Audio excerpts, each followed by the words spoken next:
story of Recog and how it works in my experience of it, how I stumbled into it. For those who can already understand my transmission and hear it inherently, but are perhaps semantically stuck. But the Recog is happening at a very root level of, oh my god, human just made an utterance through their mouth, and the sound it produced from its mouth part sounds the same as my place. I can recognize this noise in my ears because they are the same noises coming out of the mouths of the others, making the same noise, able to produce the same tone, the same pitch, same rhythm, same something or other. Something about the sound is same, where it may not be the everything's everything here. That same sameness will be, right, this person is producing triangle, triangle, triangle, triangle, square, triangle, triangle. And let's say all you can perceive is just that square. It's like that one. When I do that, that sounds exactly like my place. But the rest of the shapes of sound will be incoherent. Those closer to my soundscape, it will be more like you are hearing more of the triangles, but there's the occasional breaker that's, oh, I don't know about that one, but this pattern is the same as my place. That is a very crude illustration of how the basic Recog works in my experience of it. And you need to let go of the semantics, the meanings. What does it mean? The semantic aspect needs to be dropped off for a moment. You have to cast that aside and just listen to the sounds and give the sounds the prominent attention in your mind. You focus on the sounds and then from your own language bridge the meaning into what you hear. Let go of the semantics. So from a perspective of if my work was functioning as a transmitter, which I am doing, it's an example of how I need to hear other people's language before I can listen to it. The primary problem with fantastic websites that are doing this wonderful geographical encyclopedia of all these different languages from this land, right? Where it's like, you're from here, you're from here, you're from here, you're from here. This is the name of my lingo, this is the name of my culture, this is the name of my unit. All of that is phenomenal stuff. But where I am having acute frustration is the samples of your language. I can't stand the anger. You need to kind of give that one the boot and just speak your language. Just speak it, because I need to hear it for a prolonged duration, and I realize not everyone can speak it for long. In some cases you only know a handful of words and that's all you've got, and you just keep up with that. But I need to hear prolonged communication. I need to hear the sentence rhythm of the pauses, where it's going blah blah blah blah blah blah blah blah blah blah blah blah. I need to hear clusters. I need to see what their shapes sound like. I need to feel the length of rhythms, durations. I need to get a feel for where are the recurring stress points. I can't do that if you say hi. This is how you say hello. This is how you announce my name is. And then followed by some form of how are you. It's still valuable. Not condemning it. Not criticizing it. Keep it up. However, it's not helping me. I'm just trying to show this is what I need. I need free flow language. I need language being spoken. I need to listen to its flow. Just like a river going down. It's got like a rock here and a rock there, and that rock makes the sound change a bit, makes it a bit more brittle, makes the splashes a bit more sparkly around the because it's broken up the flow. That's the sort of stuff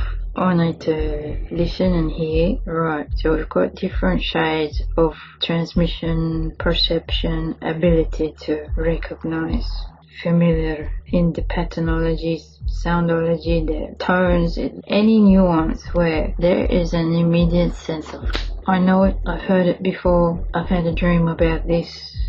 The sensation is very immediate, very direct, straight arrow to the heart without question. You're not doubting, it's just there. You don't have to question it. But where you do question it, and the reason for finding yourself into that sort of a position is shaped by, well, in my experience of it, shaped by how the self-doubt complex was formed during childhood. And this is where child perceives, oh my god, that sounds like my place. And the child is correct in its perception, but the adults and the outers are saying, no, you are wrong, but the child is actually correct because it is processing the input through the lens of it's hasn't been shaped by the blah blah blah blahs that causes other people to say, no, you are wrong, because the damage to that self-trust perception of how you are receiving, you are experiencing as you are. However, you are also computing your surrounding environment's judgment about your ability to assess your own environment through your own skin. Something like that. So I was in that type of a scenario, and my initial experience of Recog through the indigenous soundscape that I heard here is the story of when I don't know the exact age, it's somewhere between 8 and 12, but I have a photograph in the archive somewhere of Mum standing in front of the Recog television set, which is a part of the story. The Recog television set, where that photograph will have a date stamp and I'll be able to target. It was around that time exactly, maybe even the month and the year. I might be able to find that. I just find the photo through the archives. This is where that story of my initial Recog through the indigenous soundscape has to sort of, not for now, and I have to keep this small packet about how the basic flow of the Recog works in my experience of it. So have I done that enough? On another primary level, this experience can happen through music, where you listen to a song and it just hits you, it's very close to you, it's immediate to you, you relate to it, you recognize it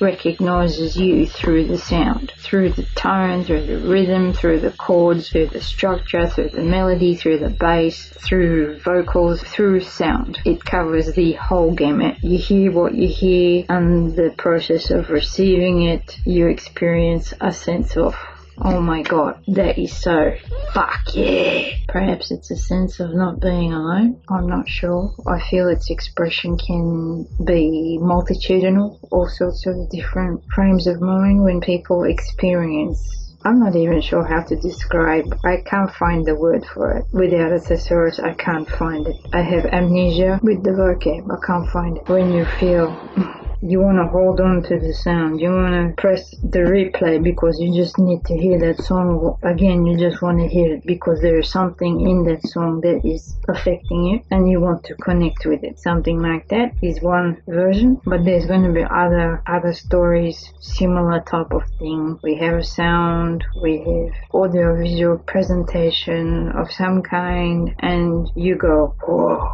Keanu Reeves, whoa. I know how to do it from the perspective of me being the listener, and I'm listening to these other lingos, and I know how to hear it, I know how to recognize it because I've been through it for, I don't know, pretty damn hardcore for the past few years. I have a lot of experience with the listening part. I know how it works for me, so how would it work for others? Well, yeah, alright, I'm creating these packets of my language, these packets of about 1 minute duration, where within that there is a string of sounds. If you find yourself resonating with the soundscape because the sound of the words are like we have contact. There's Recog there going on. As for the semantic aspect, yes, my work carries subtitles. You essentially need to ignore that, or in order to listen, the semantic translation actually needs to be, it kind of needs to be watched where you get a piece of masking tape and just cover up the bottom half. That's kind of how the work needs to be listened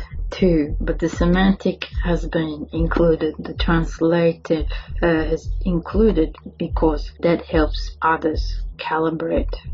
That helps others see how their language has shape-shifted and it walked this way. Oh, so you say it like that, but we say it like this, but it still means the same thing. And then there's going to be the other variants where same word, we have a word called same, it produces a sound called same, and then in my language I have a word, it's the same sound, same, but meaning is different. However, the meaning, there will be different shades of meaning, is polar opposites and not related whatsoever, but sometimes the meaning is closely related. And that is my experience with something like Arabic, the landscape of arabesque languages. Sometimes I can construct full-on sentences, I can hear full-on turkic sentences where the meaning-wise, it's not a random gibberish. I'm actually able to hear, construct full-on stories that are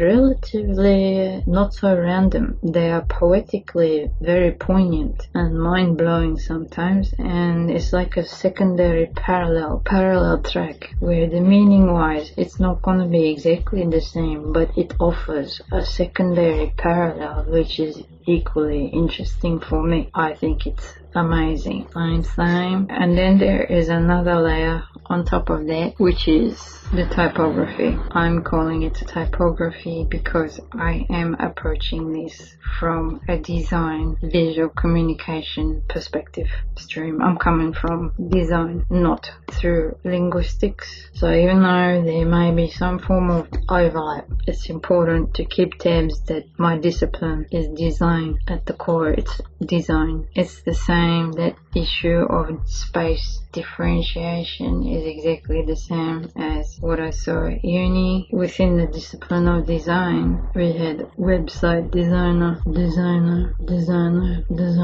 Viscom students designing websites. However, the same parallel was in the IT department. They called it at the time information technology. Both of these two different disciplines could create websites. Website designers through my discipline with tone front end, while the information technologists were back end. The designer priority for information construction, design creation, the priority was to make it look good, to make the visuals communicate efficiently. Graphic user interface, information technologies, their priority was the efficiency of the the plugging going on behind the scenes in that databasey kind of terrain. And that forking of the separation of these disciplines, these parallel type of disciplines becoming even more divided, was when things like languages, is that a language? PHP, MySQL, is that still around these days? I wouldn't have fucking clue, right? And then someone invents some other fucking C++, whatever the fuck else, and Java, this. And then what was next? There's some fucking Python, and I don't know, what else is there? Don't fucking know anymore. I don't fucking care, because this was obfuscating fucking bullshit for me in the first place. What's the fucking point when you don't have enough time in your entire life to just focus on one way and become a rock god, grand wizard, archmage, wizard master in one language, because this language is just some temporary transitionary dick competition. Someone keeps inventing some other thing, and then you got your same old fucking bullshit of PC versus Mac wars. all over again. The universal PDF document is no longer universal. The universal USB sort of pluggy thing, they're gonna invent another kind of a fucking dick shape to like go, oh, how the fuck do I get that in with a nice good like easy fit? That kind of bullshit. So I've digressed to a different subject just then, and the noise is fucking